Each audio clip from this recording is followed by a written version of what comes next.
आज अटल सदन में सीनियर सिविल जज कम सेक्रेटरी जिला न्यायिक प्राधिकरण कुल्लू व लाहौल स्पीति की अध्यक्षता में अटल सदन सभागार में इसका एक भव्य समारोह का आयोजन किया गया, जिसमें विभिन्न विभागों के विभाग अध्यक्ष भी उपस्थित रहे और विभिन्न क्षेत्रों से आई महिलाएं आंगनबाड़ी कार्यकर्ता उपस्थित रही।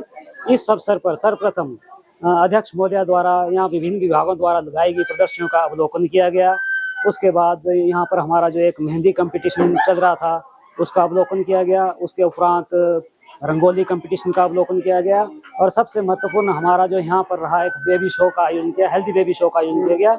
उसका भी अध्यक्ष महोदया ने बड़ी अच्छे ढंग से मतलब सूक्ष्म रूप से निगरानी की गई, देखा गया।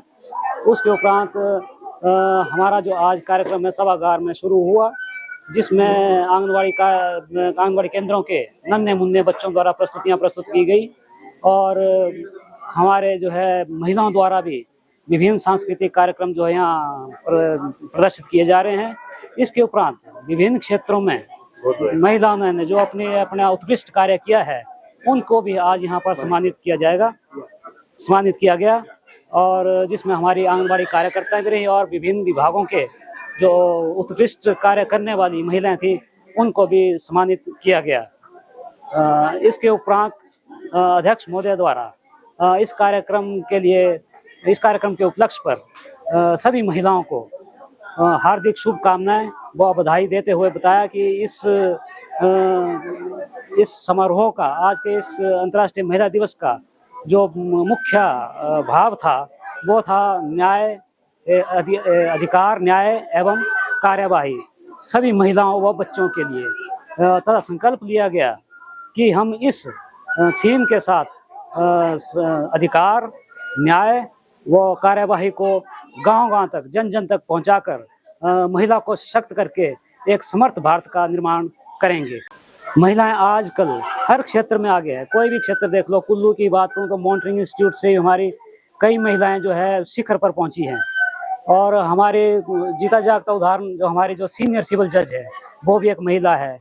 साथ ही यहाँ पर जिला भाषा अधिकारी वो भी महिला है।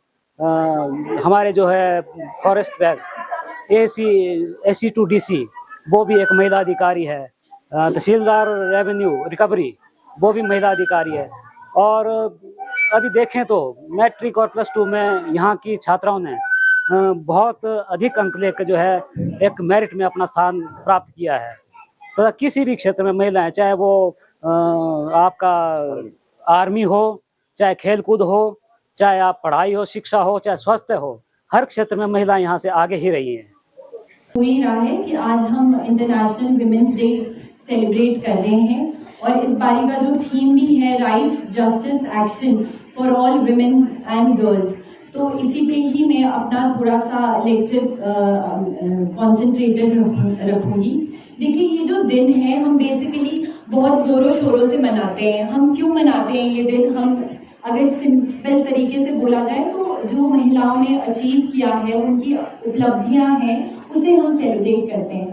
तो ये दिन केवल महिलाओं को उपलब्धियों को सेलिब्रेट करने का दिवस नहीं है, बल्कि इस दिन हमें थोड़ा सा यह भी याद रखना है कि समाज में अभी भी जो औरतें हैं, महिलाएं हैं, उनकी समानता के लिए, उनके अधिकारों के लिए, उनकी गरिमा के लिए अभी भी हमें जंग जारी रखनी है। स्थिति थोड़ी बहुत ठीक हो चुकी है, लेकिन आए दिन आप सुनते हैं कि कभी किसी औरत की गरिमा के साथ छेड़छाड़ हो रही है, कभी आप देखते हैं बहुत ही असमानताएं फेस कर रही है औरत, जिसके प्रति उसे कभी कोर्ट का दरवाजा भी खटखटाना पड़ता है। तो ये चीजें अभी भी हो रही है, तो हमें अधिकारों के लिए, महिलाओं के अधिकारों के लिए लड़ना है और निरंतर प्रयास ये जारी रखना है। आप सभी को पता है कि हमारे संविधान जो है वो औरतों को समानता देता है, गरिमा देता है और स्वतंत्रता भी देता है। अगर हम सिंपल वे में कहें तो कुछ एक अनुच्छेद हैं हमारे संविधान के, जैसे अनुच्छेद 14, 15, 21, ये औरत को गरिमा देते हैं, समानता देते हैं और साथ ही साथ न्याय के समक्ष कोई पूरी समानता मिले, भेदभाव किसी प्रकार का ना हो, तो उसकी भी गारंटी इन्हीं राइट्स के थ्रू, जो हम कहते हैं मौलिक अधिकार जो औरतों को मिले हैं, उसके थ्रू ये प्रोटेक्टेड रहते हैं। अब देखिए ये सिर्फ कानूनी एक प्रावधान नहीं है जो संविधान के दिए हैं, ये एक तरीके से जो हमारी लोकतंत्र है इसकी एक मजबूत नींव भी ये अधिकार कहलाए जाते हैं। आपको पता है कि हमारे देश में विभिन्न प्रकार के कानून लाए गए हैं जो औरतों के अधिकारों की संरक्षण करते हैं, उन्हें प्रोटेक्टेड रखते हैं। तो ये कानून समय अनुसार कई बार इन कानून में बदलाव भी लाया जाता है, संशोधन भी लाया जाता है। वो डिपेंड करता है, कई बार हमें कानून लगता है कि शायद ये कानून उतना प्रभावी ना हो, स्थिति बदल गई है, चीज़ें अभी बदलाव आ गया है, ज़रूर हम प्रगति की ओर बढ़ गए हैं, लेकिन अगर हम क्राइम की बात करें तो वो कहीं ना कहीं बच्चियों के अगेंस्ट वो बढ़ता जा रहा है। तो ऐसे में कानून में भी संशोधन लाया जाता है, नए प्रकार के कानून लाए जाते हैं। हम मोटे तौर पे समझे तो आप सभी जानते हैं कि घरेलू हिंसा से बचाव के लिए एक अधिनियम है, घरेलू हिंसा अधिनियम 2005 का।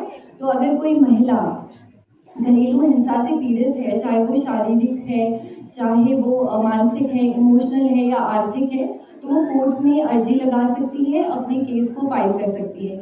इसके अलावा अगर कोई महिला हम अपने कार्यस्थल में किसी तरीके का उत्पीड़न यानी यौन उत्पीड़न जिसे हम कहते हैं हैरेसमेंट फेस कर रही है, वो कार्यस्थल गई है, बेशक वहाँ वो एम्प्लॉयड ही क्यों ना हो, लेकिन वो कार्यस्थल विजिट कर रही है, तो इसके लिए भी कानून बना है 2013 का, जो एक प्रॉपर प्रिवेंटिव और रिड्रेसल मैकेनिज्म देता है कि औरतें कैसे आगे आ सकती है और अपने राइट्स के लिए लड़ सकती है।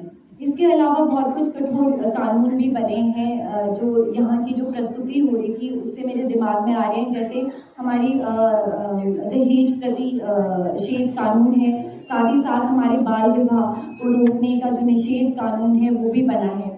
इसके साथ हमारे कभी कोई ऐसे क्राइम होते हैं जिसमें औरतें विक्टिम बन जाती है, चाहे वो एसिड अटैक का कानून है, चाहे जिसे हम कहेंगे ह्यूमन ट्रैफिकिंग जैसे मानव तस्करी, उसकी विक्टिम बन जाती है, तो उसका भी कानून है जिसके तहत उनके राइट्स प्रोटेक्टेड रहते हैं। अब देखिए जो हमारे कानून ये बने हैं इनका बेसिक मकसद ये ही नहीं है कि कैसे अपराध को रोकना है, बल्कि ये जो कानून हम महिलाओं की सुरक्षा के लिए, बच्चों की सुरक्षा के लिए बने जाते हैं, जिसमें हमारा एक पोक्सो अधिनियम भी है जहाँ बच्चियों के, छोटी बच्चियों के, चाहे वो लड़का हो चाहे लड़की हो, उनके राइट्स प्रोटेक्टेड रहते हैं। अगर उनके खिलाफ कोई दुर्व्यवहार हो रहा हो जिसे हम सेक्सुअल असॉल्ट जैसे केसेस होते हैं, तो ये बहुत ही कठोर कानून है। तो ये एक तरीके से हमें सशक्त भी बनाते हैं ये जो कानून जैसे आए गए हैं। साथ ही साथ क्योंकि मैं सचिव हूँ जिला विधिक सेवा प्राधिकरण की, तो साथ ही साथ जो हमारी विधिक सेवा प्राधिकरण है वो भी ये सुनिश्चित करता है कि प्रत्येक महिला को, जो भी महिलाएं हैं उन्हें कानून तक वो पहुँच मिल सके। हमारा लीगल सर्विसेज अथॉरिटीज एक्ट है, अधिनियम बना है 1987 के तहत, उसके तहत हर एक महिला को मुफ्त कानूनी सेवा मिलती है। और ये कानूनी सेवा सिर्फ अपने केस को लड़ने के लिए या डिफेंड करने के लिए नहीं मिलती है, कल को कुछ जैसे महिलाएं विक्टिम्स बन जाती है किसी क्राइम की, तो ये सेवाएं एक्सटेंड करती है कॉम्पनसेशन लेने के लिए। हमारी स्टेट की स्कीम है हिमाचल प्रदेश की बनी हुई victim of crime compensation scheme, तो वो gender specific gender neutral scheme है। उसमें अगर कोई इवन जो पुरुष भी है वो विक्टिम बनता है तो वो भी कॉम्पनसेशन के लिए वहाँ अप्लाई कर सकता है। कई बार हम देखते हैं कि महिला नहीं आगे आती है जब कभी कॉम्पनसेशन की बात हो। इसमें एक रीज़न ये भी होता है, अभी नॉलेज भी नहीं होती है, जो हमें एप्लीकेशन भी आती है या तो वो DCPO मैडम के थ्रू आती है या पुलिस से आती है। तो इसमें देखिए न्याय का मतलब यही नहीं है कि अपराधी को दंड देना है, वो तो डेफिनेटली है, लेकिन न्याय का एक स्वरूप कॉम्पनसेशन भी होती है। तो अगर कोई महिला किसी सेक्सुअल असॉल्ट की विक्टिम बनती है या किसी अन्य क्राइम की, चाहे वो ह्यूमन ट्रैफिकिंग है, एसिड अटैक है, तो इन स्कीम्स का उन्हें फ़ायदा लेना चाहिए। अब देखिए हम कानून की बात करते हैं तो हम कहते हैं कि कानूनी बदलाव ला सकता है समाज में, तो डेफिनेटली कानून भी बदलाव लाता है समाज में, लेकिन अगर हमें चाहिए रियल चेंज, जो वास्तविक परिवर्तन की हम बात करते हैं, वो तभी आएगा जब हमारे समाज में जागरूकता, शिक्षा और संवेदनशीलता बढ़ेगी। अब आपको भी पता है कि हमारे समाज काफ़ी टाइम से, काफ़ी सदियों से एक पेट्रियार्कल जो हमारा माइंडसेट है उससे जूझ रहा है, हम प्रभावित हैं। जो हम कहते हैं ना पितृसत्तात्मक अप्रोच है जो, उससे हम प्रभावित हैं अभी भी। तो इसके चलते हुए कई बार क्या होता है कि महिलाओं को वो मौका नहीं मिला गया है आगे आने का, चाहे हम एजुकेशन की बात करें किसी भी अपॉर्चुनिटी की बात करें, मैं तो कहूँगी इवन डिसीजन मेकिंग, एक घर में एक छोटा सा डिसीजन लेना है, उसमें भी वो मौका नहीं मिला है। और कई बार क्या करती हैं महिलाएं, अपनी जो सपने हैं, उनके जो ड्रीम्स हैं, उसमें कहीं ना कहीं वो कॉम्प्रोमाइज़ करती है। तो मैं यहाँ कहूँगी कि हो सकता है हम में से कई ऐसी महिलाएं हैं जिन्होंने वो भेदभाव, ये जो व्यवस्था बनी है पेट्रियार्की की, हमने वो उसके हम विक्टिम्स रहे हैं। तो मेरा यही आपसे आग्रह रहेगा कि जो हमने फेस किया है, चाहे बहू बन के या बेटी बन के, तो आगे हम अपनी बेटियों को ना पास करें, हम अपनी बहुओं को वो ना पास करें। जो व्यवहार हमने सहा है, हम बोलते हैं ना कि ठीक है हमने भी ये सब झेला है, हम कर रहे हैं तो तुम क्यों नहीं कर रहे। कई बार हमारे पुरुष समाज भी कहता है हमारी माता ने किया है तो तुम क्यों नहीं कर सकते हैं, उन्होंने इतना कॉम्प्रोमाइज़ किया है, तुम क्यों नहीं कॉम्प्रोमाइज़ कर सकती हो। तो ये जो थोड़ा सा कंसेप्ट है, ये हमें आगे पास ऑन नहीं करना है, हमें वो सपोर्ट देना है अपनी बेटियों को, चाहे वो एजुकेशन है, चाहे उन्हें वो जो अपॉर्चुनिटी मिलनी चाहिए अपने घर से बाहर निकलने की, हो सकता है अपने स्टेट से बाहर निकल के वो कुछ हासिल कर सकते हैं, तो वो उन्हें हमें मौका देना है। और मैं तो यही मानूंगी कि सशक्त महिला वही है जो किसी और महिला को सशक्त बना सके, है ना। अगर हम खुद ही सोचते हैं कि हमें ये अपॉर्चुनिटी नहीं मिले, हम चिढ़ेंगे, अपनी बहुओं से हम चिढ़ जाते हैं कि वो तो अच्छा खा रही है, पी रही है, अच्छा कमा रही है, तो ऐसा नहीं होगा ना। हमें वो पास ऑन नहीं करना है ट्रॉमा जो हमने झेला है अपने आगे की पीढ़ी को। अभी मैंने प्रस्तुति देखी, शायद चामुंडा नर्सिंग कॉलेज की थी, उन्होंने बहुत अच्छे से जो जेंडर इनइक्वालिटी है उसके ऊपर एक प्रस्तुति दी। तो उससे देखो मेरे दिमाग में एक बात याद आती है कि हम कई बार कहते हैं ना, आपने भी सुना होगा, कई बार हम सब ये डिस्कशंस भी करते हैं ऐसे ओपन फोरम में, कि हमें एक ऐसा समाज निर्माण करना है कि जहाँ एक महिला कंफर्टेबल फील करे, प्रोटेक्टेड फील करे, है ना, आत्मनिर्भर फील करे, कॉन्फिडेंट फील करे, सुरक्षित फील करे। तो उस समाज को निर्माण बनाने का मतलब समाज वैसा क्रिएट करने का जिम्मा किसका है? हमारा है। यूजली क्या होता है, अपने बच्चों को हमने बड़ा करना है, उन्हें आगे पढ़ाना है, कुछ अच्छा बनाना है, वो सारा जिम्मा औरतों के ऊपर आता है। औरतें डेफिनेटली बहुत कुछ कर रही है, अपना घर संभालती है, अपने घर में पूरा सुबह उठती है, खेत संभालेगी, घर में खाना बना रही है, कोई औरत घर से बाहर निकल रही है, जॉब पे जा रही है, लेकिन साथ ही साथ उसे घर की टेंशन भी है कि वापस जाके मुझे खाना बनाना है, वो बैलेंस कर रही है, आती है अपने बच्चों को देखती है, होमवर्क कराती है, उन्हें बड़ा करने की जितना हो सके कोशिश करती है अच्छे संस्कार मिले। लेकिन कहीं ना कहीं अगर वो बच्चा वो कुछ अचीव ना कर पाया, वो कहीं डगमगा गया, उससे कोई मिस्टेक हुई, तो सबसे पहले किसकी बारी आती है? महिला की आती है ना। बोला जाता है कि नहीं तुम्हारा बेटा है, तुम्हें देखना चाहिए था, तुमने क्यों नहीं टाइम दिया, तुम बाहर क्यों गई घर से बाहर, है ना। लेकिन जब वो बच्चा कुछ अचीव करेगा, चलो माँ का नाम तो आ जाता है, लेकिन सबसे पहले बोलेगा मेरा बेटा था, है ना, पापा के नाम से वो जाना जाता है। तो ये देखिए, ये जो सोसाइटी हमें क्रिएट करनी है, इसका जिम्मा सिर्फ औरतों पे नहीं है, मेरा ये मानना है। आप में से मैं बहुत लोगों से छोटी भी हो सकती हूँ एज में, लेकिन मेरा ये मानना है कि ये जो जिम्मा है ये इवन पुरुष समाज का भी है।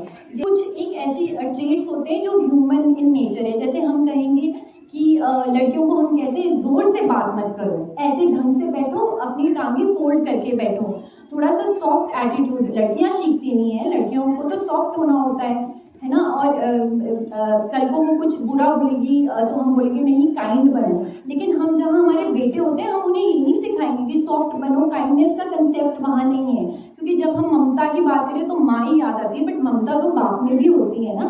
तो यही बात है कि हमें बच्चों को, लड़कों को स्पेशली ये वर्चू सिखाना है। आपने देखा होगा उस प्रस्तुति में दादी गिरी तो लड़का अपना चले गया, बेटी कैसे, जो उनकी पोती थी वो कैसे दौड़ के आई दादी को संभालने। तो यही जिम्मा हमारे लड़कों में भी ये होना चाहिए। इवेंचुअली सॉफ्ट बनना, काइंड बनना, अच्छा इंसान बनना, ये ह्यूमन नेचर है, इसे हम जेंडर स्पेसिफिक नहीं कर सकते हैं। हम नहीं कह सकते हैं कि ये रोल है ये औरतों के लिए सीमित है, ये रोल लड़कों के लिए सीमित है। घर में खाना औरत बनाएगी, बेटियां करेगी। जो केयरिंग एटीट्यूड है, केयरिंग नेचर है, वो सिर्फ एक लड़की में हो सकता है। वो नेचर हमें अपने बेटों में भी डेवलप कराना है, हम भी सशक्त बना सकती है।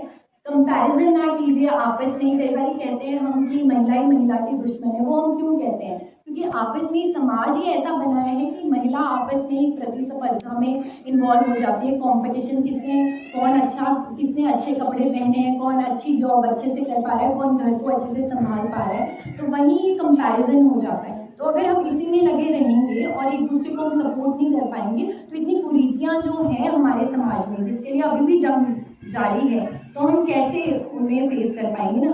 तो इसीलिए ज़रूरत है, इतने कानून आगे हैं, इतना प्रावधान है, आप प्लीज़ जागरूक रहिए, आत्मनिर्भर बनिए, आत्मविश्वास के साथ आगे बढ़िए और एक दूसरे को सशक्त बनाएं। आप सभी को thank you and happy women's day once again.